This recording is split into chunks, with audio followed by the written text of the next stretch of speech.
જિલ્લા સૈનિક કલ્યાણ અને પુનર્વસવાટ કચેરી વડોદરા ખાતે બ્લડ ડોનેશન કેમ્પનું આયોજન કરવામાં આવ્યું. કારગિલ વિજય દિવસ ઉજવણીના ભાગરૂપે જિલ્લા સૈનિક કલ્યાણ અને પુનર્વસવાટ કચેરી વડોદરા તથા બ્લડ સેન્ટર ઇન્ડિયન રેડક્રોસ સોસાયટીના સહયોગથી બ્લડ ડોનેશન કેમ્પનું ન્યૂ સમા રોડ કુમાર છાત્રાલય ખાતે આયોજન કરવામાં આવ્યું હતું, જેમાં મોટી સંખ્યામાં માજી સૈનિકો અને જાહેર જનતા મળીને કુલ 27 યુનિટ રક્તદાન ઉપસ્થિત રહીને देशभक्ति અને માનવતાની भावना उजागर કરવામાં सहभागी થયા હતા.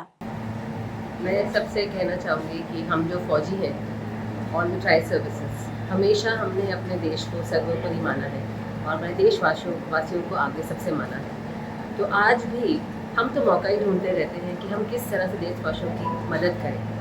आप सबको तो पता ही है कि एक इंसान का दिया हुआ खून 3 लोगों को काम आ सकता है और इस काम को हम कैसे जाने दें अपने हाथों से. तो आज जब हम ये वाला काम कर रहे हैं, सारे फौजी भाई मिलकर के आगे होकर के आ रहे हैं, ढूंढ के आ रहे हैं कि भाई आज ब्लड डोनेशन है, हम कैसे आपकी मदद कर सकें. तो आप ये देखिए, ये फौजी अगर बॉर्डर पर है या सिविल में है या पीस में है, हमेशा अपने भाइयों के लिए, अपने देशवासियों के लिए खड़े हैं. तो मेरा उनको शत शत प्रणाम और नमन है. Thank you. जय हिंद.